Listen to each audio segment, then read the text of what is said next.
Muy buenas noches a todos, bienvenidos a Planning Económico. Último programa del año, un programa para hacer pronósticos del 2017. Vamos a frotar, si se quiere, la bola de cristal de los economistas y vamos a tratar de ubicar cuáles son los pronósticos para el año que viene. ¿Qué va a pasar con la inflación?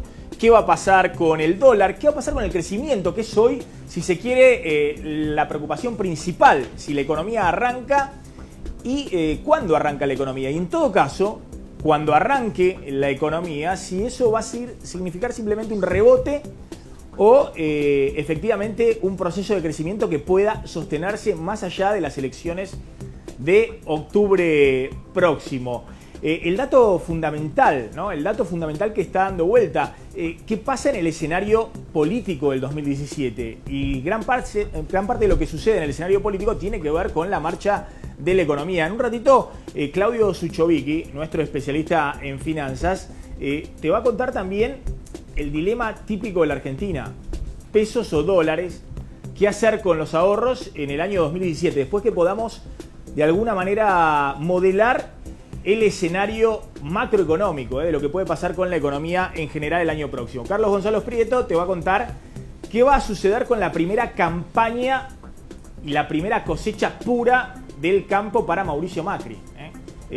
La cosecha del 2017 va a estar en el contexto de la siembra bajo las reglas para el campo de Macri. Las cifras, qué va a pasar con la soja, con el trigo, con el maíz y con el campo en general. Y Claudio Slotnick te va a contar qué va a pasar con el consumo, que es la apuesta del gobierno en este fin de año y los primeros meses del 2017. Vamos a empezar justamente con la opinión de un grupo selecto de economistas con distintas visiones.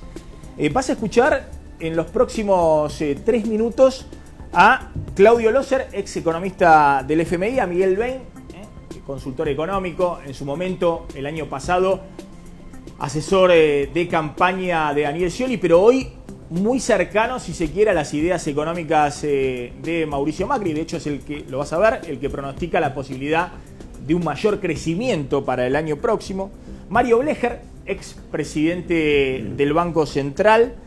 Javier Milei, un economista ortodoxo, pero muy crítico de lo que está haciendo Mauricio Macri en términos económicos. Rodolfo Santangelo y también el economista y funcionario clave del Ministerio de Interior, el economista Ricardo Delgado. Mirá los pronósticos 2017. Primera pregunta, muy sencilla. ¿La economía va a crecer? Y en todo caso, ¿cuándo empieza ese crecimiento? Para el año que viene, ¿qué podemos esperar? Podemos esperar un crecimiento moderado después de este año difícil donde el señor Macri ha tenido que pagar las cuentas dejadas sin pagar por la señora Fernández de Kirchner. Pero yo pienso que puede haber un crecimiento entre 2,5% y 3%. La economía puede llegar a crecer hasta 5% en 2017 si la obra pública cumple las expectativas de gestión que el gobierno se planteó, cosa que hasta ahora no ha cumplido. La obra pública realmente estuvo muy paralizada y recién arrancó el mes de octubre con una variación interanual del 80%. A principio no arrancó. Si el año que viene la obra pública arranca con todo, esos 2 puntos del producto, que son la obra pública nacional, aumentando 100%, le puede dar un crecimiento de 2 puntos a la economía por sí sola. Por otro lado, el consumo y la inversión en equipamiento le podrían dar a la economía otros 3 puntos. 2017 se puede esperar que la economía funcione mejor. Claramente contra 2016 va a ser un año de recuperación económica. Todavía no sabemos desde cuándo. Quizás haya que esperar algún trimestre más, quizás haya que esperar a que en el segundo trimestre aparezca el impulso del sector agrícola, de la construcción, de las inversiones de la energía y todavía tengamos que pasar un verano más pesado. Parece muy difícil lograr una reactivación, digamos, del 3-4% con una inflación del 17% menos, y en algún momento del año, explícita o implícitamente, luce que alguien tendrá que tomar la decisión de qué se prioriza. La economía en 2017 va a crecer seguramente por encima del 3% proyectado en el presupuesto sancionado recientemente, básicamente porque va a estimular, la baja de inflación va a estimular el consumo, y por otro lado seguramente van a llegar inversiones vinculadas a la obra pública y a las obras de infraestructura en general, que van a motorizar el crecimiento después de 5 años de estancamiento. En materia de PBI, yo no puedo ser optimista tampoco. Lo primero que hay que aclarar es que, con suerte, el año que viene tendremos lo que se llama un rebote técnico, o digamos vulgarmente se conoce como rebote de gato muerto, es decir, una expansión por el solo efecto de comparar contra un año muy malo. Yo no veo posibilidades de que el PBI se pueda estar expandiendo a niveles del 3,5%. Yo creo que podemos ser optimistas que el año próximo la inversión finalmente llegará en forma cuantitativa, importante, y que creo que la economía argentina va a crecer, y bueno, a menos que haya un deterioro internacional, la situación en Brasil se deteriore aún más, creo que vamos a tener un crecimiento importante de un 3 a un 4%. Bueno, ahí están los números, ¿no? Hay divergencia entre los economistas, ¿no? Los que dicen que se puede crecer 3,5 o 4%, ven que dice hasta que se puede crecer 5% si arranca la obra pública, y otros que, Santangelo, el propio Javier Milei, que dicen, ojo, que esto puede ser un rebote, pero difícilmente pueda superar el 3%. Primer debate. Ahora vamos a repasar un poquito también qué pasó con los pronósticos de este año. Vamos a ver un poquito los gurúes frotando la bola de cristal. Siempre puede fallar. Como se decía la frase típica, el economista es aquel que te va a contar mañana por qué los pronósticos que dio ayer hoy no se cumplieron. Bueno, pero está bien que uno pueda tratar de modelar qué va a pasar el año que viene, porque sobre esa base se toman decisiones en las empresas, en el sector público, y sobre esa base también está la idea de cómo va a jugar la política. En un ratito Enrique Zuleta Puseiro nos va a contar las últimas encuestas que están definiendo para este fin de año el escenario político 2017. A ver, Claudio Suchovicki, primera pregunta, ¿qué hacemos con la divergencia de los economistas, ¿no? Algunos que dicen arriba de 3, 4, 5%, y otros que dicen, no, mira, acá viene un rebote muy suave. Déjame primero diferenciar, y me involucro en el error, también lo he cometido más de una vez, que es confundir expectativa con esperanza qué. Porque la expectativa, vos tenés algunas certezas que basan tu argumento de por qué pueden cambiar. Que lo veo más en este año. Hay ciertos datos para tener una expectativa mejor que de lo que vimos en el 2016. Como escuché en uno de los argumentos, el primer argumento es que el 2016 es tan malo que vas a comparar con números realmente malos. Y después en el 2016, creo, pensando en el 2017, muchos confundimos la esperanza de que suceda algo con los datos que teníamos como para que sucedan. O subestimamos la herencia o sobreestimamos nuestra capacidad de cambio. Siempre digo lo mismo. Yo todos los años digo, bueno, este año voy a adelgazar 10 kilos, voy a mejorar inglés y voy a correr 42 kilómetros. Eso es esperanza, porque engordé 5, no aprendí inglés y 42 kilómetros me llevó 3 meses. O sea, corrí 1 kilómetro cada 2 días. Sí. Bueno, eso es tener esperanza, no tener la base para fundamentarlo. Creo que hoy las expectativas son más ciertas, hay menos esperanza y más expectativas. En el 2016, todos nos basamos en esperanza, y en el 2017 mucho más en expectativas. A partir de ahí creo en un argumento de rebote. Para ser sostenible necesitamos ver la parte política, y me parece muy ambicioso querer ver todo un año. Creo que tenemos que ver mes por mes, porque el partido se va jugando todos los días, y todos los días hay definiciones nuevas que hipotecan o no, o benefician al futuro. Bueno, ahora te vamos a dar los pronósticos para el dólar, para la inflación, para los salarios el año que viene.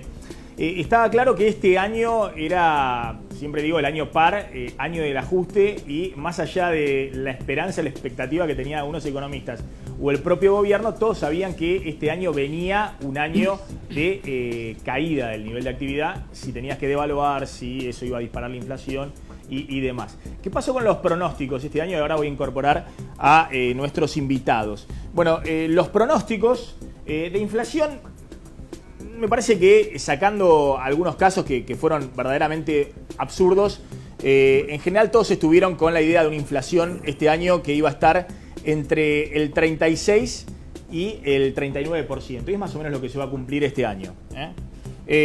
No sé, estos pronósticos acá del Santander o del Banco Francés, no sé a dónde se vieron el año pasado, pero en general todos venían con pronósticos más cercanos entre 35 y 40%, y eso es lo que va a cerrar el año 2016. La clave acá es el crecimiento, lo que hablábamos. Y todos sabíamos que, así como había sido el 2014, muy probablemente este año 2016 era un año de recesión. La pregunta era en qué magnitud la recesión. En diciembre del año pasado, Bain había pronosticado 2,4% de caída, y esto es lo que está cayendo más o menos la economía. Econométrica 2%, el Citigroup menos 1,7%. Esto era en diciembre del año pasado, pese a lo que decía el gobierno en términos de optimismo, de la lluvia de inversiones. Es decir, que más o menos le pegaron. Sí hubo un grupo de economistas acá y de bancos que se comieron la idea de que la cosa podía expandirse más del 2,5% o 1,5%. También de un grupo de economistas. La revista Noticias también ha publicado un cuadro donde hay un grupo grande de economistas que decían que la economía podía crecer más del 1% o 1,5%. Bueno, ahora vamos a discutir los pronósticos para el año próximo. ¿Querés hacer una aclaración, Claudio? A ver. Claro, por ejemplo, en el caso de Miguel Bain, ¿no es cierto? Que ahí vos mencionabas que dijo que la economía iba a caer el 2,4% y aparece como el que más acertó, pero Miguel Bain en diciembre dijo eso, pero en enero había dicho que la economía iba a caer 1,3%. Entonces después volvió a corregir, pero bueno, hay que hacer esa aclaración. Es decir, de que en diciembre dijo una cosa y en enero había dicho otra. Y en enero, otra. cuando se encaminaba el acuerdo con los fondos buitre y demás, todos empezaron a corregir, que va a caer menos la economía. Claro. Pero después, cuando empezaron a ver que la economía no caía, terminaron poniendo el pronóstico original. Claro, claro. Está bien la aclaración. Bueno, ya están en nuestros estudios Aldo Abraham, economista de la Fundación Libertad y Progreso, Federico Poli, economista, y Miguel Ángel Boyano, director de Carta Financiera. También está Enrique Zuleta Puseiro, consultor político. A ver, de los pronósticos que vimos, algunos que dicen 3-4% de crecimiento, hasta el propio Bain diciendo puede crecer 5% si reactivan fuerte la obra pública, a la idea de, no, miren, un rebote muy moderado que tienen algunos economistas. A ver, ¿cómo se definen? Aldo Abraham. Yo creo que cuando vos analizás las opiniones que escuchamos hace un rato, lo que definís es por qué piensa cada uno que va a crecer uno 5% y el otro apenas un rebote de gato muerto. Y yo creo que la base es que los que piensan que va a crecer mucho el año que viene creen que eso va a suceder por un gasto público, sobre todo en obra pública, que va a impulsar la economía fenomenalmente, ¿no? Los otros, lo de la otra punta, que te hablan de rebote, lo que ven es que eso no es así.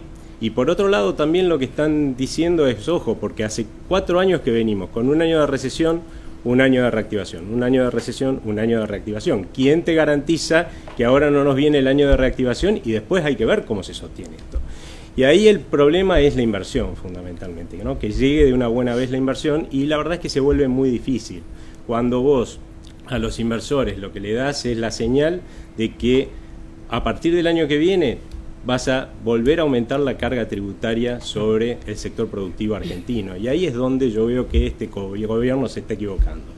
No es el sector público el que hace crecer una economía, porque en definitiva el sector público, para poder aumentar su gasto, lo que termina haciendo es quitarme a mí capacidad de consumo como contribuyente, a los inversores capacidad de crédito, pues se está chupando todo el crédito doméstico. Cuando vos hablás de tasas de interés altas, no es casualidad. Con algo hay que financiar semejante déficit fiscal, ¿sí? El año que viene, ¿no?, vamos a ver un gasto público creciendo el 22,4%. ¿Qué necesidad hay?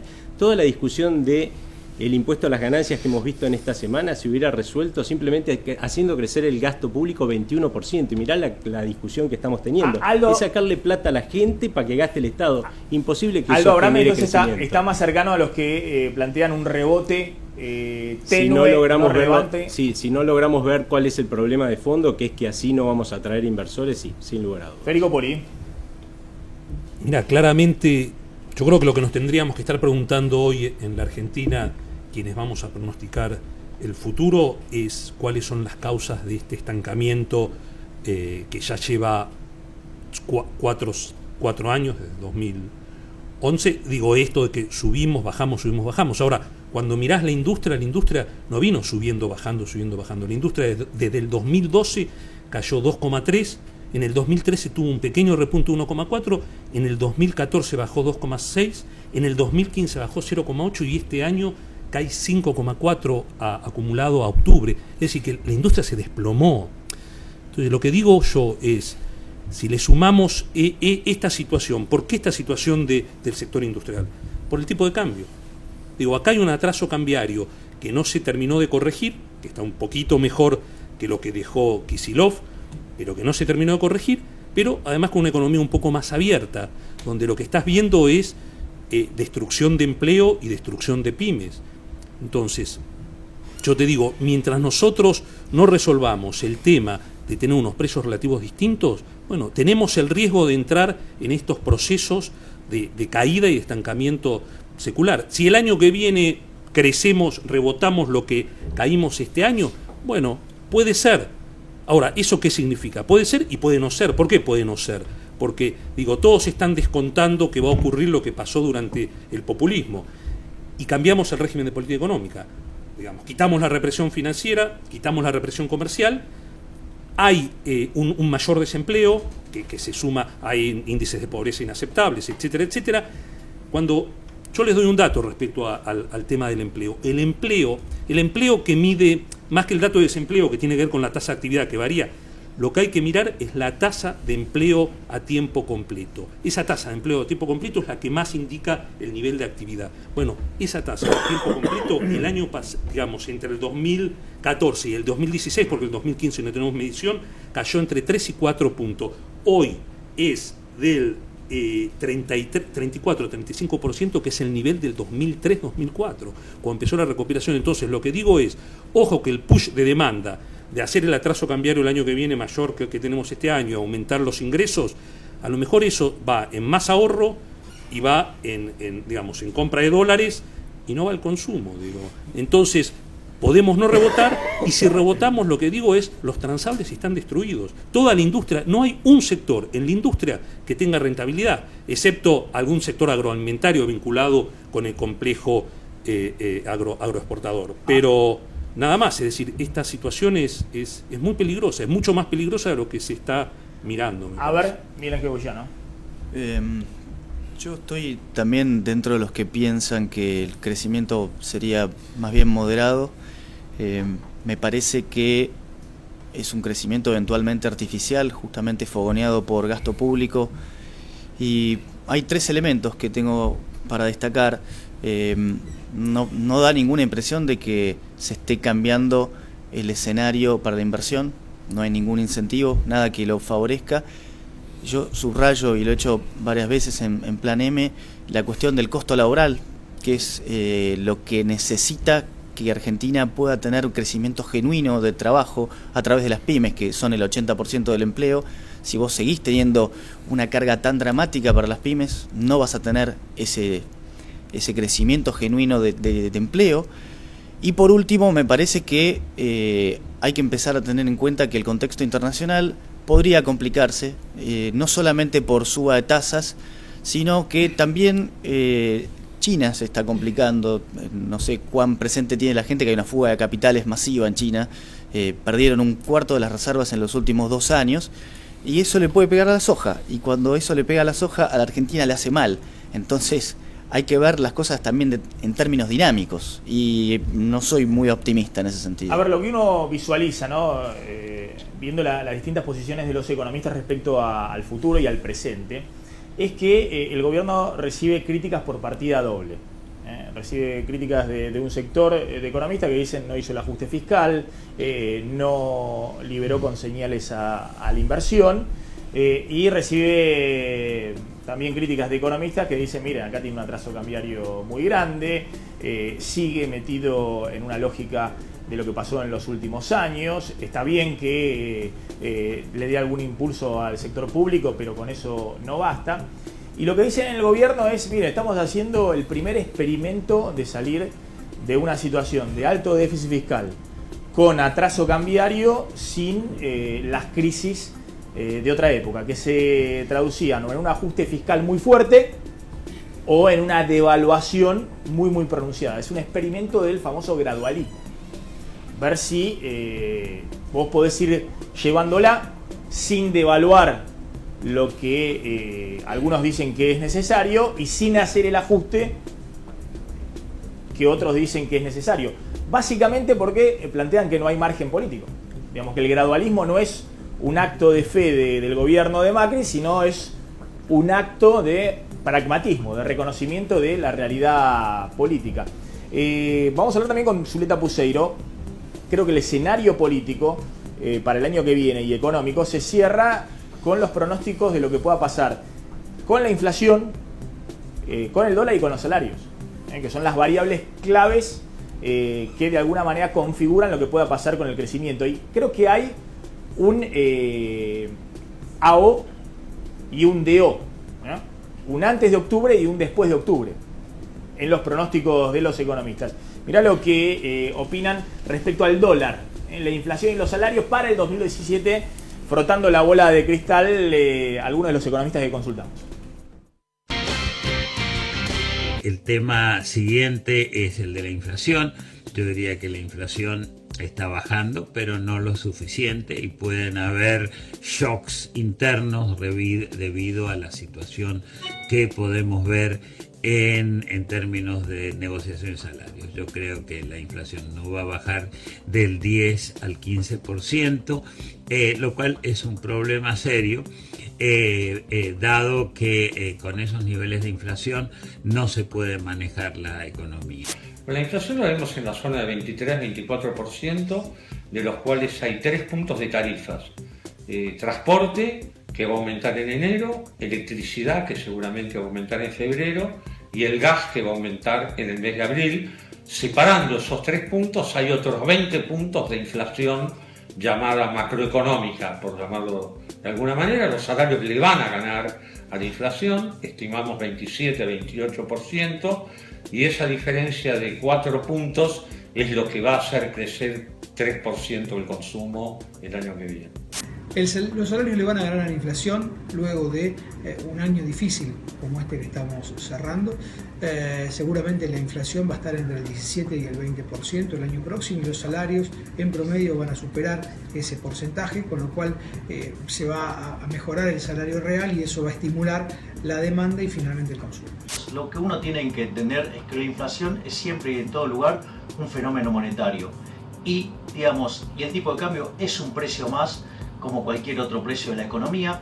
Entonces, básicamente lo que pase en materia de precios, salarios y tipo de cambio esencialmente va a estar relacionado con lo que pase con la política monetaria. Es lo que va a determinar si es posible o no alcanzar las metas que se había planteado originalmente Sturzenegger, de tener una inflación entre el 17 y el 12%.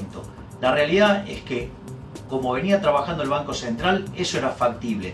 Ahora, dadas las intromisiones que ha hecho la política y que ha presionado sobre la tasa de interés, hace que este objetivo se vea más difícil de cumplir y además complicado porque se ha modificado el escenario internacional de manera negativa.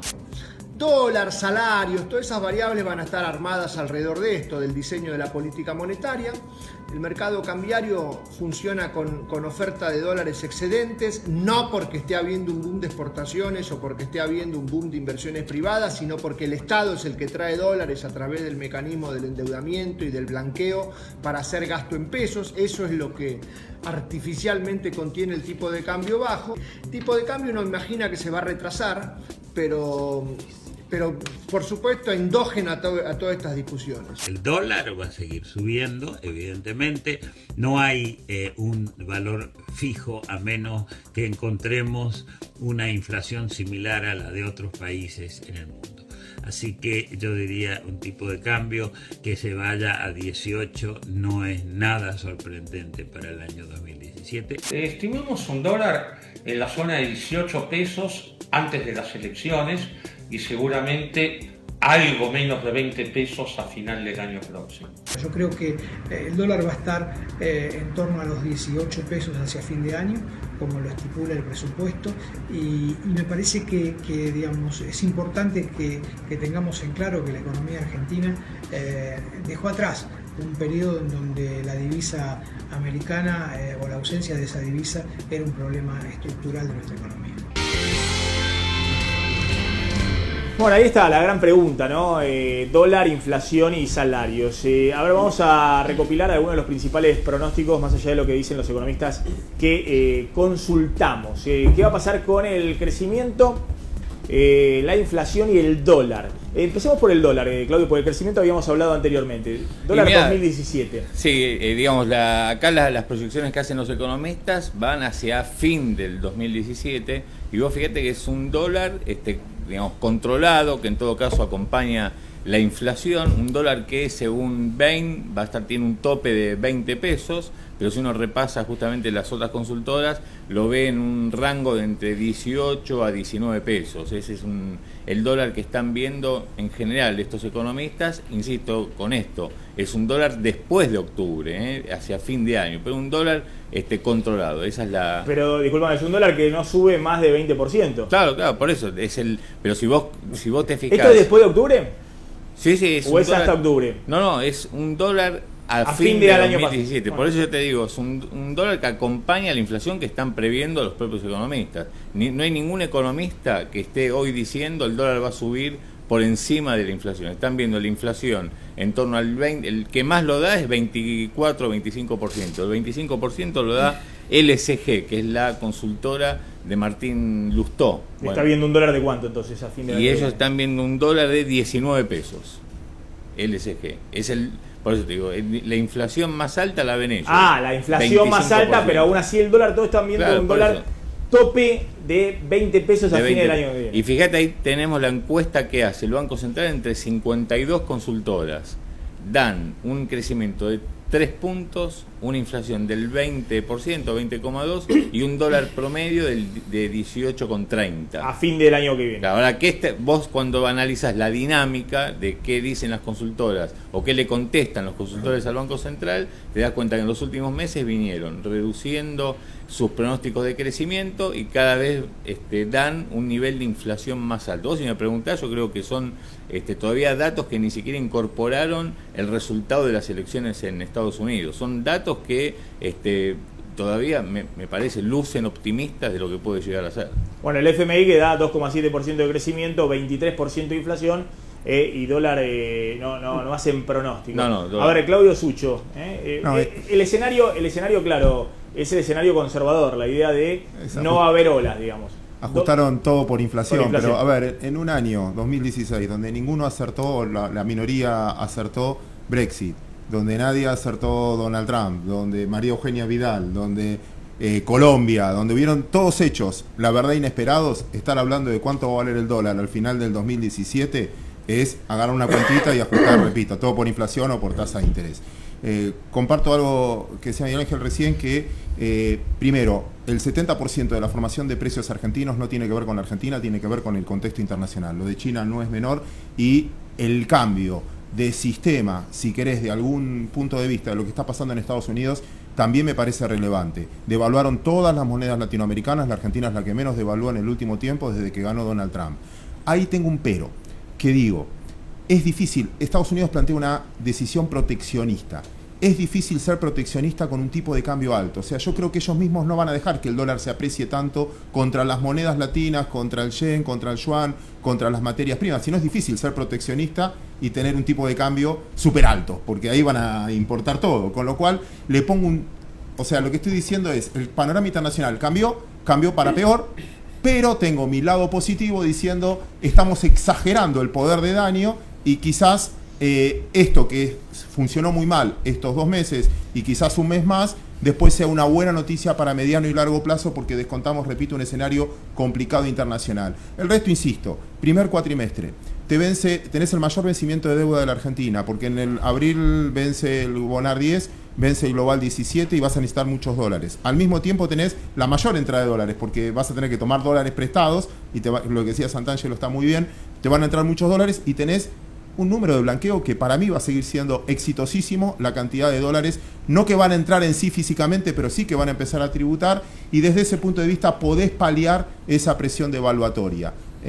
Lo demás, la verdad, discutir ahora cuánto vale a fin de año, a mí me excede al menos. Bueno, pero es interesante, digamos, porque es un poco el escenario del año próximo. El escenario que están haciendo todos para el año próximo, una economía que va a crecer, es crecimiento 3%, inflación alrededor de entre 20 y 25% y el dólar detrás de la inflación. Y se supone que los salarios un poquito arriba de la inflación. Es el escenario básico que se hace en la economía argentina cuando se pronostica un crecimiento para el año próximo, ¿no? Maxi, ¿me dejas agregar algo a lo que comentaba Claudio? En el contexto internacional, aparte de la suba de tasas que se espera por parte de la Fed, que anunció que iba a tener más subas de lo que se esperaba, estás teniendo otra cosa con Trump, de lo que se conoce con el mercado del eurodólar, ¿no? El mercado del eurodólar son todos los dólares que están fuera de Estados Unidos. Trump, una de las cosas que está intentando hacer es incentivar la repatriación de todos los dólares de empresas americanas que hoy, por lo menos con el régimen de Obama, si quisieran reingresar a Estados Unidos tendrían que pagar una alícuota impositiva de la orden del 35%. Trump le está proponiendo pagar una alícuota del 10%. Si eso sucediera, vos tendrías que todavía el mercado de eurodólares, que es todos los dólares que están fuera de Estados Unidos, tendría más presión porque habría una nueva entrada de dólares a Estados Unidos. ¿A dónde voy con esto? Es que es muy probable que tengamos un 2017 con un superdólar, con un dólar subiendo todavía más, y que lamentablemente como Argentina va a tener financiamiento externo. Eso agrave el atraso cambiario. Eso agrave el atraso cambiario. Y la pérdida de competitividad. La pérdida de competitividad que hablaba Federico, que efectivamente vos tenés la industria enormemente golpeada por el problema del tipo de cambio real. A ver, ahora vuelvo al tema del dólar porque me parece que es interesante también a ver qué piensa el gobierno respecto de esto.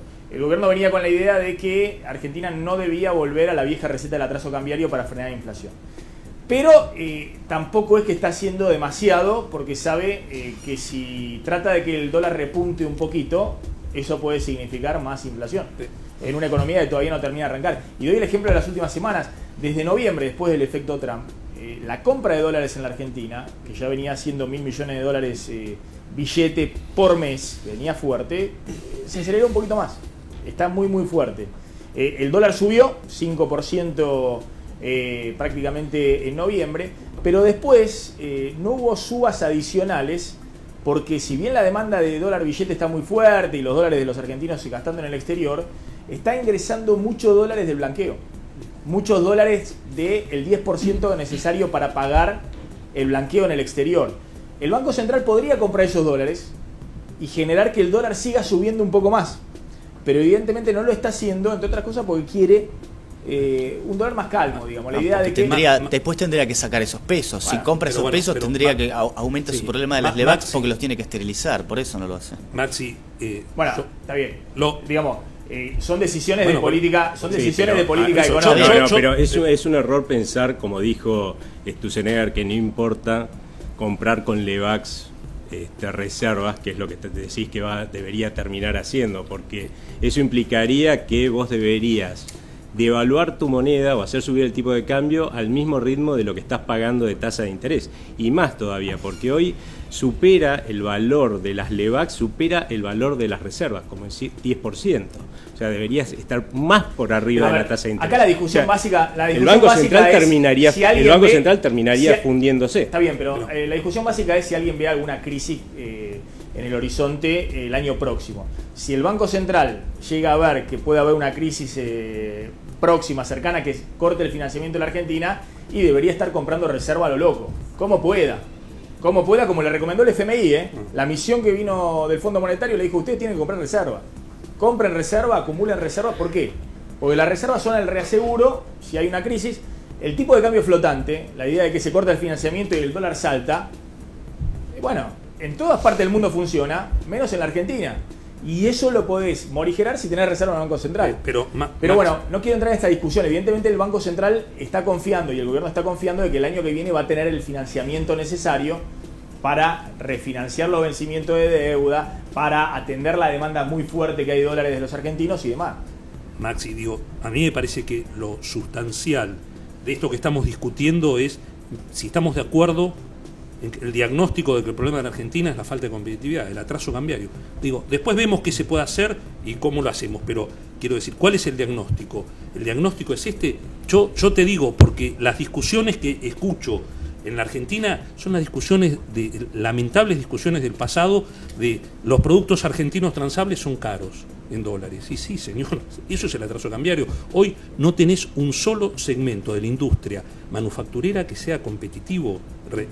Te doy el caso... Es el atraso cambiario, pero también es, como cuenta siempre Claudio Suchovicki, los impuestos, el costo de financiamiento... Sí. Ver, todo eso, sector, pero no cabe la menor duda que es una cuestión de competitividad. Ahora, ¿por qué tenés el problema de competitividad? Lo tenés justamente porque un sector privado, tenés un sector privado que cada vez tiene que cargar con más piedras, eso es el gasto público, para correr una maratón. Siempre va a perder nuestro sector privado. Y por el otro lado, vos decís, bueno, ahí el dólar es barato, pero para financiar ese mismo Estado estamos trayendo un montón de dólares de afuera, los volcamos al mercado doméstico y el dólar es barato. Fíjate que todo ronda al tema del gasto público. O sea, tenemos un gasto público que es excesivamente alto para nuestro país, que obliga al gobierno a decirnos que a partir de ahora hasta nos van a aumentar la carga fiscal, tanto el gobierno nacional como todos los gobiernos provinciales y municipales, y que se va a seguir chupando el crédito de la economía, y con todo eso pretenden que los consumidores, los productores produzcan y consuman más. Es imposible. Pero yo lo que te quiero decir es lo siguiente. Digo, lo que decís, los costos comerciales, de logística, de impuestos, obviamente que están metidos en los costos de producción. Ahora, dado esos costos hoy, mientras haces las reformas microeconómicas, que hay que hacerlas, colocame el tipo de cambio para que sea competitivo, porque ¿sabés qué? Eso ya lo vivimos en los 90, lo vimos en el 78 con Martínez. Ya vivimos el tipo de cambio atrasado como disciplinador de la productividad empresarial. ¿Sabes lo que te genera? Te genera alto desempleo y te genera... Bueno, es el resultado porque justamente estás financiando un exceso de gasto fenomenal. Yo digo cuál es la realidad. La realidad es que hoy tenés un problema de atraso cambiario y que hoy, hoy en el 2006, un libro en Argentina te costaba la mitad de lo que te costaba en España, hoy te cuesta 10-20% más. Pero si vos haces subir el tipo de cambio, claramente lo único que vas a hacer es tener más inflación. Yo te estoy hablando de tipo... En términos de valor real del dólar, de poder adquisitivo del dólar en la Argentina, no variaste nada, porque no modificaste el problema de fondo. Lo mismo, el exceso de financiamiento externo. Lo mismo decían en la convertibilidad, que el pass-through era 1. En la convertibilidad en el año 2000 no se podía evaluar. Estamos con cuestiones técnicas, tratemos de que todo el mundo entienda. A ver, Claudio Suchovicki, y quiero la opinión de Zuleta, en este escenario económico, ¿qué pasa con la política? Se la voy a dejar picando, porque finalmente creo que la respuesta de esta discusión en el fondo es política. Porque si siempre vivís con un déficit enorme y siempre tenés que financiarlo afuera porque no recreás un mercado de capitales local, un mercado de capitales interno donde te pueda financiar internamente en tu moneda, es difícil que salgas adelante. Podés rebotar un año, pero después no vas a salir adelante. ¿Y por qué digo que es político? Porque gran parte de la política cree que el mercado de capitales se estimba, que el que hace un plazo fijo es un especulador, que el que invierte en pesos no lo merece hacer y hay que ponerle impuestos. Insisto con lo mismo, lo que tenemos que fomentar es el ahorro interno, la inversión, y para que eso suceda hay que incentivarlos, no castigarlos. No son timberos, no son especuladores. Y la política no tarda un segundo en subirse los sueldos o en pagarse los parlamentarios o etcétera, y discute hábilmente a quién le tiene que cargar impuestos y siempre al sector privado, ¿no? A ver, ¿cómo cierra el año Macri para saber qué pasa en el 2017? Zuleta Puseiro. En el gobierno dicen, pasamos el peor año de la gestión y todavía mantenemos un nivel de aprobación elevado. Y pasó con buenas cifras, o sea, la idea la expectativa respecto a cómo va a funcionar el país era en enero 26%, bien, muy bien, ahora es 28,3%. Imagen sobre cómo va a ir el país. Regular era 37, es 36. Muy mal, y mal era 28,9, ahora es 34,8. Ha crecido un poco el juicio negativo. A Macri no le ha ido bien en la evaluación de desempeño, bajó 17 puntos. Y en alguna medición más precisa que tengo yo, es más, eso es casi un 30%. Pero esa es la imagen del presidente. Los apoyos prácticamente no han variado. Tenemos de un 76% un 60%. Para un gobierno que tiene el 24% del apoyo, que fue lo que tuvo en las PASO, que tiene una intención de voto que no supera esto, que ha afrontado un año entero de dificultades de todo tipo, me parece que son cifras bastante importantes. Te podría dar 10 o 12 Este es el dato que siempre los economistas... En política al gobierno le va bien. Donde no le va bien es en la política económica, porque solo tiene la confianza en el plan económico de un 14% de la población. Puede haber una crisis global de confianza en la capacidad del gobierno para hacerse cargo de las reformas de fondo que explican que venga la inversión, que funcionen las expectativas positivas. Es decir, no se puede pensar en un acuerdo sobre cuestiones políticas, y estas semanas van a ser muy importantes, ver impuestos a la ganancia, ver acuerdos con la CGT, fondos de emergencia, etc. Si los acuerdos allí funcionan y se preserva la paz social, será a costa de una crisis de confianza externa e interna de la inversión. Porque en esos pronósticos edulcorados, a mi juicio, falta cosas muy importantes. Se confía que la inversión va a venir. ¿Y por qué va a venir?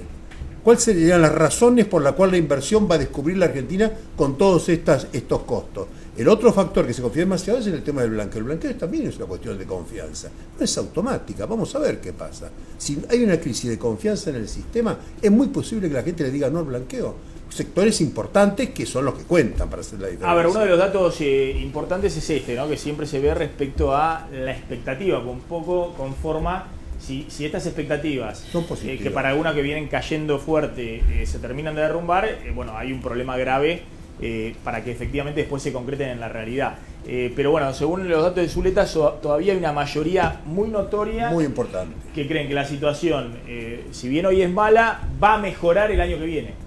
Es decir, prácticamente casi más de un 65 o 70%. Tengo como 10 indicadores de ese tipo. Sí. Ahora, al país le va bien como expectativa. Al gobierno no le va tan bien, sobre todo en ciertos aspectos, los más importantes, la política económica. No le va bien.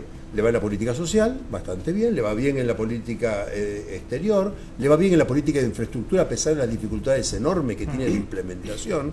Es decir, es un gobierno que alguien me dijo, una persona muy importante del gobierno, al ver esos datos, bueno, entonces tenemos que ir a fondo porque esto es una señal de que tenemos plafón político. Yo digo lo contrario. Esas cifras están así porque el gobierno fue gradualista, porque fue cuidadoso y porque sectores importantísimos de la población no le tienen miedo al gobierno.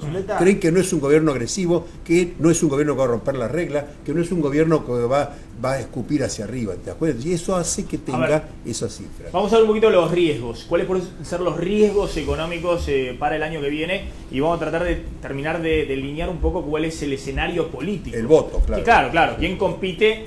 Básicamente en la provincia de Buenos Aires, donde se va a definir para muchos la pulseada política del año 2017. ¿Cuáles son los riesgos económicos del 2017? Dos riesgos importantes en la parte externa, uno, y en la parte interna otro. En la parte externa es la letra T, el señor Trump, con sus políticas proteccionistas que nos van a afectar, lamentablemente, ya sea directa o indirectamente a través de nuestros socios comerciales como la China. Y también una tasa de interés más alta por una política fiscal que yo creo va a ser irresponsablemente expansiva. En cuanto a los riesgos internos, evidentemente una política afectada por el ciclo electoral va a afectar la capacidad de operación o la voluntad de operar por parte del presidente, y ciertamente que va a afectar a los partidos de oposición que van a querer no cooperar en una forma abierta a menos que haya una emergencia. El mayor riesgo es que se produzca un freno súbito, lo que en inglés llaman un sudden stop, en los capitales, que la Argentina eventualmente, por la agenda de la política económica de los Estados Unidos, reciba menos capitales, le resulte más difícil financiarse, y que le suba el costo de financiamiento. No solo a Argentina, a otros países de la región. Si es más difícil financiarse y hay que pagar más por el financiamiento, esto puede eventualmente afectar las expectativas y generar en algún momento alguna salida de capitales que pueda generar de pronto en la Argentina, yo diría, una astringencia monetaria que haga subir la tasa de interés local y pueda frenar algo el ciclo. No creo que sea muy serio, pero ahí está el riesgo principal. Riesgos para 2017, hay riesgos externos, obviamente, hay un nuevo escenario de financiamiento internacional y el riesgo número uno en materia externa sería que el acceso al financiamiento esté difícil, esté complicado, esté más costoso. Este es un plan que necesita financiamiento para poder funcionar. En segundo lugar, el desempeño de la economía brasileña, pero creo que va a ser un un aporte positivo muy chiquito el que nos dé Brasil, las expectativas muy favorables están bajando. Respecto a los riesgos internos, bueno, obviamente en materia de resultados el riesgo número uno sería que la reactivación o se postergue o sea menor a lo esperado, y fundamentalmente el desempeño de la política fiscal, porque ahí venimos primero de un 2016 muy malo, sin avances, prácticamente ha sido un continuismo de la gestión anterior, y para 2017, entre decisiones ya tomadas como la reparación histórica a los jubilados, estas discusiones inconducentes en materia de reformas tributarias que no llevan a nada y todas las presiones que hay, el riesgo fiscal es muy elevado. Desde mi punto de vista, el mayor riesgo que enfrenta la economía es el que está vinculado con la política fiscal. Desde mi punto de vista, el déficit fiscal consolidado del año 2017, dada la locura electoral en la cual el gobierno se ha metido, va a estar en torno del 12%, del PBI. Vamos a un nivel extremadamente elevado de déficit fiscal en un contexto donde las tasas de interés van a ser cada vez más altas, por lo tanto, eso, si no se corrige, implica que de cara al 2018, esta aventura electoral que está queriendo correr el gobierno nos deja al borde de una crisis. Los principales riesgos del 2017 tienen que ver con el mundo, un mundo en donde Brasil todavía sigue dando señales negativas. Este año Brasil termina con su peor recesión a lo largo de su historia. Es poco probable que se recupere fuertemente en el 2017, los problemas políticos de allí son muy serios. Y por otro lado, el interrogante de lo que implica Estados Unidos con la nueva presidencia de Donald Trump, que todavía abre un enorme interrogante en la economía internacional. Bueno, ahí estaban, ¿no?, los riesgos para el 2017. Hay riesgos económicos, que se corte el financiamiento y que todos los pronósticos de dólar, inflación, crecimiento varíen drásticamente. Y el riesgo político. Y el riesgo político, ¿verdad? Yo, digamos, creo que el riesgo que se indica del Sudden Stop lo indica el Fondo Monetario en la revisión. Vamos a hablar en castellano. Del corte del financiamiento. Del freno abrupto del financiamiento. Exactamente. Sí. El Fondo Monetario lo marca en la revisión que hace la economía argentina y dada las circunstancias de la emergencia de Trump y demás, es un riesgo cierto. Yo a lo que se mencionó agregaría el riesgo de que haya un mayor atraso cambiario y que la industria siga sufriendo más y que haya más desempleo y que la economía no pegue la vuelta. ¿Puede estar el riesgo? Exactamente, eso es lo que quería preguntar. ¿Puede estar el riesgo que hasta ahora nadie evalúa, porque en los últimos años siempre ha sido así? En el año electoral, y bueno, arranca como sea la economía con el consumo, con el dólar atrasado, con la obra pública. Con la obra pública.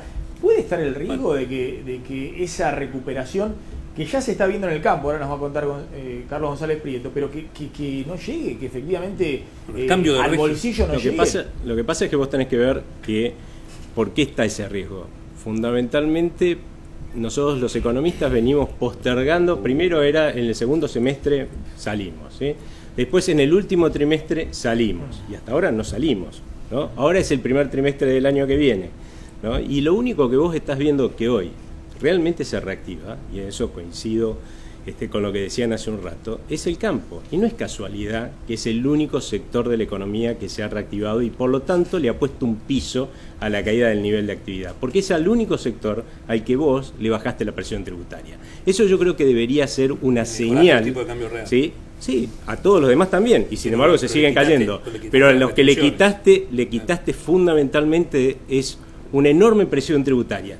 Si no vemos ese detalle, yo creo que no vamos a ver más que un rebote, justamente porque lo que hay que hacer para que se reactive el resto... Que va a haber un rebote. La pregunta es el riesgo, porque si no llega hasta ese rebote... Y tenés un riesgo político enorme. ¿Cuánto va a estar la gente aguantándose lo que te decía con es esta el situación? Cambio de régimen de política económica hace que haya filtraciones de la demanda. Digo, la gente hoy puede ahorrar en dólares. Yo doy un ejemplo típico, la clase media. La clase media que en los años electorales de 2013 y 2015... con sus dólares, que en el paralelo valían en el 2013 10 pesos y el oficial estaba a 5 o 6 pesos. Y en el 2015 valía 15 pesos en el paralelo y en el oficial estaba a 9 pesos. Bueno, tenían un efecto riqueza por los dólares en el paralelo. Lo vendían y por ahí compraban un coche, o hacían algún tipo de construcción o algún tipo de reforma en la casa, el cepo te llevaba a que los dólares tuvieran en el paralelo un poder adquisitivo, un efecto de riqueza sobre un sector de la clase media, que como no tenía otra cosa que hacer, digamos, para utilizar esos ahorros, terminaba o comprando un bien durable en el 2013 o comprando material de la construcción o construyendo algo. Hoy, esa clase media que compró los dólares en el 2015 o en el 2014 a 15 pesos, hoy equivale a un dólar de 21 o 23 pesos. Y no quiere largar los dólares. Porque dice, ¿para qué voy a largar los dólares? Pierdo capital. Pero además si yo compré los dólares a 21 o 23 pesos del valor de hoy, ¿por qué los voy a vender hoy a 15 o a 16? Espero. Sigo refugiado, además veo la situación no arranca. Ahora. Sí, yo coincido que me parece que tengo 3 riesgos que anoté. El principal es que se intensifique el atraso cambiario, porque justamente la política que tiene el gobierno para atacar la inflación es una política de tasa de interés y de endeudamiento afuera. En la era acá, vos financiabas con pesos y tenías justamente que el dólar se te iba para arriba y, por ejemplo, la construcción no echaba a la gente que echa hoy, y se construía porque depende mucho, hay mucho de construcción en negro. Pero después también creo que no encarar algunas reformas de fondo, que en definitiva es baja de impuestos, pero liberar a la pyme. La pyme tiene cada vez más problemas y yo creo que debiera pensarse seriamente en tener un régimen especial para que los costos de la pyme bajen finalmente. Y el último que marqué también tiene que ver con la credibilidad. Fíjate que cuando vos tenés un gobierno que sabe que si levanta la mano le prestan plata afuera, y tenés aprietes de todo tipo. Ahora apretan los piqueteros, apretan los bancarios, apretan todos, porque es la letra del tango, el que no llora no mama. Entonces, todo el mundo busca paros de todo tipo, y eso tiene un gran problema fiscal también. A ver, entonces, ¿puede haber algún riesgo político grande para el gobierno el año próximo, Zuleta? ¿Cómo es el escenario en la provincia de Buenos Aires? Vamos ante la provincia, vamos al país. Sí. Mes por mes, la tendencia de voto a diputados nacionales. Muestra de 1.200 casos, todos los meses. Al día de hoy, anteayer, digamos, Cambiemos 37,5, nivel país. Frente para la Victoria 18,4, Frente Renovador 14%. Claro, hay que sumarle a esto el PJ Federal 7%. En una utópica unificación del peronismo eso está empatado. El Cambiemos le lleva 3 puntos, 2 puntos y medio, poco más o menos el balotaje. Como eso no está ocurriendo, ni parece que vaya a ocurrir, Cambiemos encamina a una victoria de 37-40%, sumando y restando. Incluso ya lo dice hoy Zuleta. Diputados nacionales. Un año antes está diciendo que lo ve el gobierno hoy. Eso es muy parecida a la que tuvo el gobierno, vamos a decir. Si el peronismo no se unifica, el si gobierno. No se unifica, y no se puede unificar, porque el peronismo sobrevive porque está dividido. El peronismo sobrevive porque está dividido. Dividido suma más que unido, porque son fragmentos tan heterogéneos, tan autocontradictorios y tan empeñados en una especulación defensiva frente al riesgo de un cambio de época, digamos, que hace que se dividan. Ahora, eso los mantiene separados con sus cotos. Ese 7% de voto del peronismo está muy vinculado a las provincias, muy buenos gobernadores. Las elecciones provinciales van a ser excelentes para todos los Provincia de gobernadores. Buenos Aires, ¿cuál es el escenario en Provincia de Buenos Aires? No tengo datos en Provincia de Buenos Aires porque no hay candidatos, no hay alianzas, así que no sabemos si Stolbizi va a ir con Massa, no sabemos si se va a diferenciar, qué sector se va a diferenciar del peronismo tradicional respecto al Cambiemos, no sabemos las alianzas que va a ensayar a fondo Cambiemos con muchos intendentes peronistas. Pero usted dice que si no ocurre algún hecho inesperado en la economía. Esta es una victoria de Cambiemos tranquila y cómoda frente a la división del peronismo. Si el peronismo, por una especie de milagro que tuvieron que ver con una crisis gravísima, se uniera, bueno, es una elección parecida a la de siempre. Bueno, es fuerte lo que dice Zuleta, porque nadie entre los bancos de inversión, los economistas y demás, no miden, está creyendo lo que dice Zuleta. Estas cosas cuestan mucho dinero, no se hicieron estas encuestas ni en el Brexit, ni en Colombia, ni en ningún lugar. Son encuestas muy caras estas. Zuleta, la pregunta, y le pregunto a usted, que queda flotando y le pregunto a la gente también, es cómo se va a parar el gobierno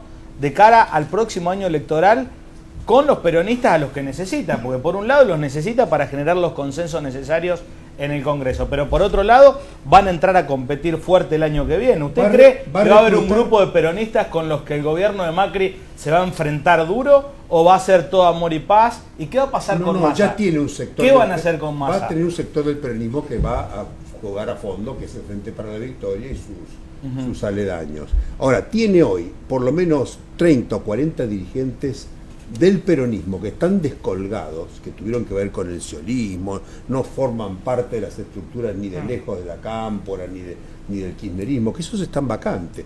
Creo que Cambiemos va a ir sobre todo el PRO va a ir a fondo con esos liderazgos. Hay dos posiciones en el gobierno respecto también a cómo encarar la relación con Massa. Están los que dicen lo necesitamos a Massa jugando porque se lleva una parte importante de los votos peronistas, y están los que dicen no, hay que partirlo al medio, dentro del mismo gobierno. Massa no tiene posibilidades más que en la provincia de Buenos Aires. Es una figura testimonial de una gran potencia en el Congreso porque los vetos valen más que los votos.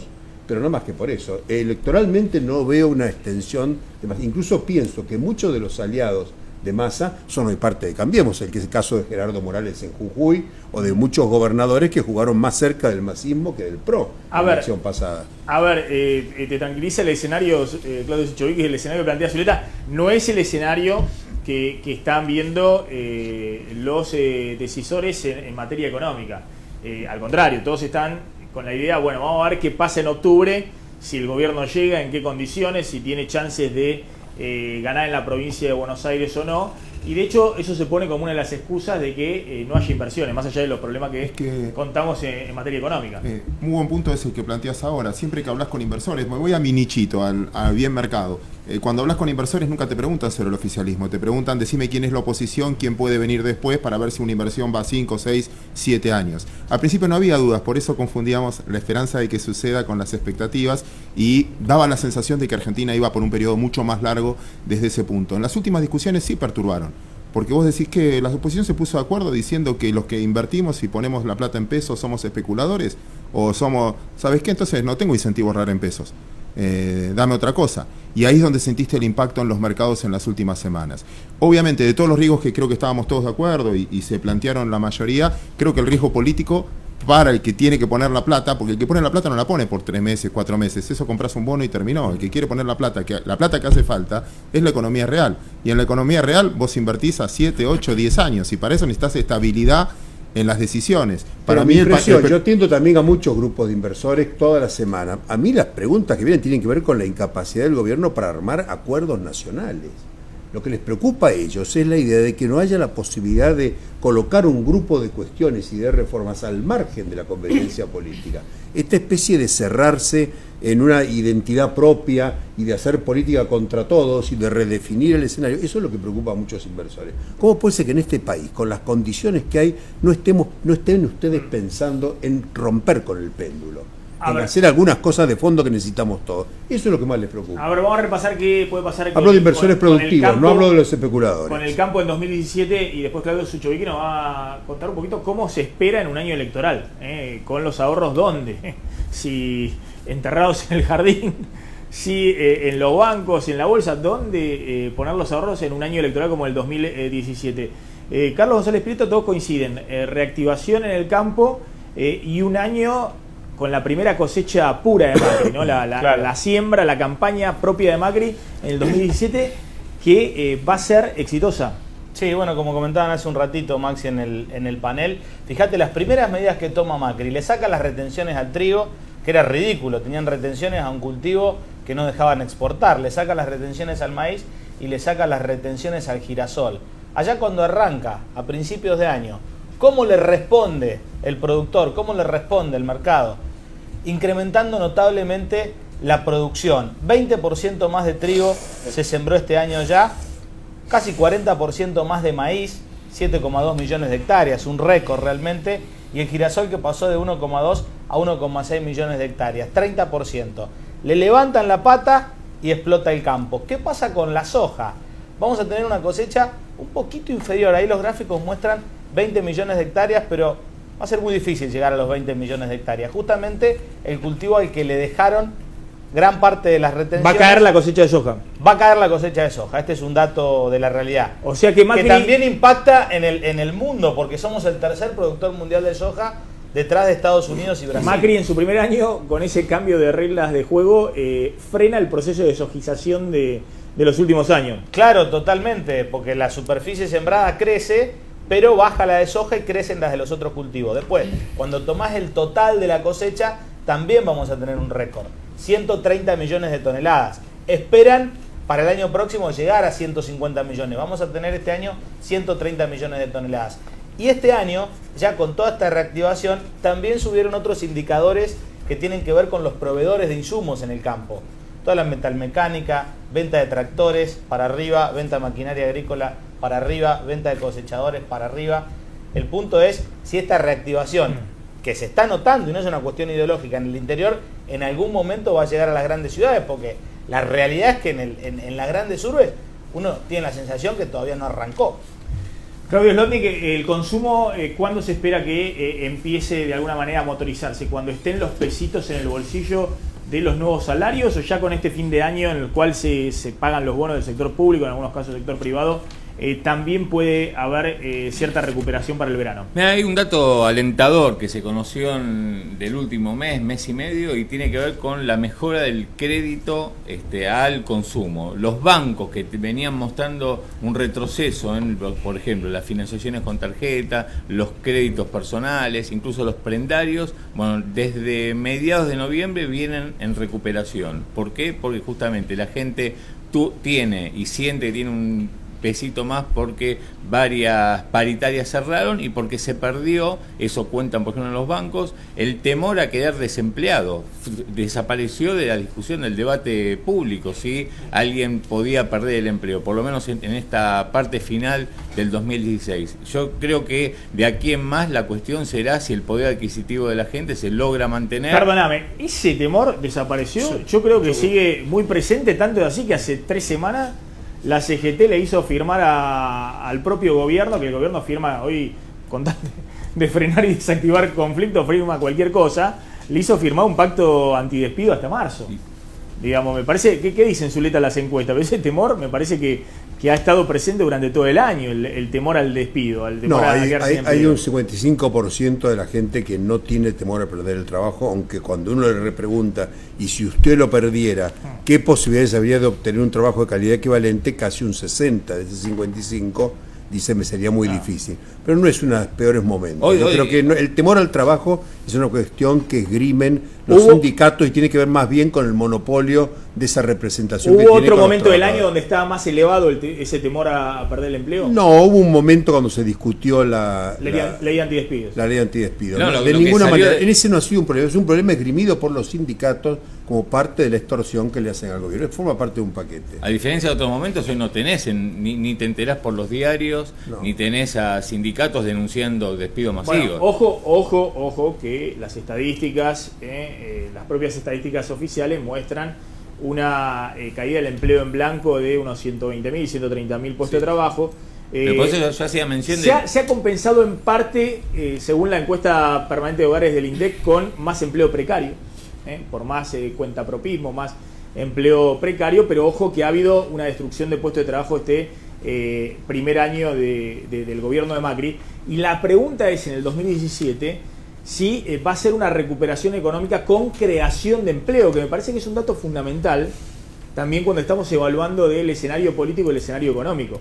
O si va a ser, como en los últimos años, una recuperación del año electoral sin creación sustancial de empleo. Me parece que ese dato es fundamental, ¿no? Para ver después el efecto multiplicador que tiene en el resto de la economía. Tiene que haber, vuelvo a insistir, algún tipo de mejoramiento para las pymes, llamémosle reforma laboral, el nombre que le quieras poner, pero para que a un empleado le lleguen 10.000 pesos, si el empleador tiene que poner 16.300, tenés un problema enorme. Ese costo laboral es gigantesco y te pone un gran déficit de competitividad con el resto de América Latina. Hay sectores con un gran nivel de capacidad instalada ociosa. Así es. Y tenemos otro problema. Alrededor del 40%, con lo cual puede haber una recuperación. Así es. Sin contratación de empleo. Y en todo caso con mayor cantidad de horas extra y demás, pero ojo que el tema del empleo el año próximo, obviamente no se va a resolver el año próximo, pero es un interrogante. Sí, un tema que te diría que yo creo que los empresarios y gremialistas tienen que tener mucho cuidado es con las discusiones salariales el año que viene, porque claramente el Banco Central tiene todos los instrumentos hoy como para tener una inflación de menos de 17% el año que viene. Si eso fuese así, ¿sí? Estamos en 1,5% mensual. Sí, pero promedio. Bien lo planteaba. El año que viene con 1,3 ya conseguiste menos de 17%. Si lo llega a conseguir y los empresarios y sindicalistas empiezan a negociar salarios pensando que es 22, 23, 24, lo que va a pasar es justamente que vamos a tener muchísima menos creación de empleo con el mismo nivel de reactivación. Sí, y ojo que lo planteaba Santangelo. Va a quedar recontra caro el empleo. Lo planteaba Santangelo en las consultas a los economistas, decía, ojo que hay un dilema del gobierno. Si el gobierno se empecina en que la inflación sea menor al 17% y pone todos los instrumentos volcados a eso, bueno, no va a tener un crecimiento del 3-4%, como decir, hay un dilema que tiene que resolverse políticamente, me parece que se ha resuelto, pero todavía está el interrogante si esa decisión política de privilegiar el crecimiento económico efectivamente surte efecto. Estoy sin tiempo, estamos cerrando el último programa del año de Plan M Económico. Simplemente, Sucho, porque no te vas a escapar, el pronóstico 2017. Más allá de lo que vos digas, lo que está mostrando el comportamiento de gran parte de la clase media con ahorros, que es unos 3 millones de personas, son los que tienen capacidad de ahorrar en la Argentina. El resto de los argentinos lamentablemente no tiene capacidad de ahorro, vive con lo justo o ni siquiera. Bueno, en los últimos años electorales siempre el refugio fue el dólar. Es decir, la compra de dólares se ha acelerado en todos los años electorales. Y ha también coincidido con mayor atraso cambiario en los años electorales, ¿no? 2013, 2015. Y da la impresión de lo que venimos charlando, de que eso va a ocurrir también en el 2017. Es decir, que más allá de lo que diga Sucho, ese es un poco el comportamiento, el refugio del dólar. ¿Cómo estás viendo vos, cómo esperar un año electoral con los ahorros? Déjame dividirlo en 3 partes entonces. No me voy a jugar todo el año porque esto cambia todos los días, pero sí de corto plazo y haciéndolo en etapas. La primera etapa, factor común de lo que dijeron todos y escuché con bastante atención y la mayoría de tus invitados vía el informe, es que el salario quizás le gane a la inflación le va a ganar al dólar y la tasa de interés le va a ganar al dólar, desde el punto de vista de la variación de cada una de las cosas. Por eso de corto plazo sigo pensando que las le va cada 30 días, ahora en diciembre no se va a poder hacer más, a 30 días voy a necesitar más plazo, o los propios plazos fijos y demás. De corto plazo la tasa de interés le va a ganar a la devaluación. Eso por lo menos para mí en el primer trimestre. Después iría variando, viendo la variación política, si gana poder o pierde poder, para ver si dolarizo el portafolio. De dolarizarlo, el que quiere se siente más cómodo en dólares, más que comprar dólares y guardarlos, tenés la curva media de los bonos argentinos, Bonar 24, por ejemplo, que ya rinden entre 6,5 y 7% anual, 6 para poner, y 6,5 anual, que viendo las rentabilidades del mundo me parece una muy buena opción. Y si lo que va a crecer de corto plazo es el consumo, y este es mi corazoncito también, no lo puedo evitar, un 30% de portafolio tendría que tener en empresas, en activos de empresas, o sea, acciones. Bien, gracias a todos por haber estado esta noche en Plan M Económico. Último programa del año, la verdad que los mejores deseos para todos en el 2017. Unas fiestas, esperemos, en paz. Y también, bueno, la idea de que la Argentina no solamente pueda crecer el año próximo o bajar la inflación o recuperar empleo, que es fundamental, sino también encontrar un rumbo y un proyecto de país, que me parece que todavía está buscándolo y no lo ha encontrado. Esto es no crecer un año, sino crecer varios años, no crear empleo un año, sino poder hacerlo con empleo de calidad muchos años, terminar con el fantasma de la inflación que ha destruido nuestra moneda recurrentemente a lo largo de la historia. Bueno, una serie de deseos, y no hablamos de deseos justamente esta noche en Plan M Económico, sino de pronósticos. Pero bueno, los mejores deseos para todos los argentinos y para todos los que nos han acompañado durante todo este año con Plan M Económico. Quédense en Canal 26, esta es la propuesta de todas las noches, pero nosotros hemos llegado acá al último programa del año y les dejamos servidos ahí los pronósticos. Me imagino que en algún momento haremos la revisión de lo que son esos pronósticos y podremos saber si resultaron acertados o no.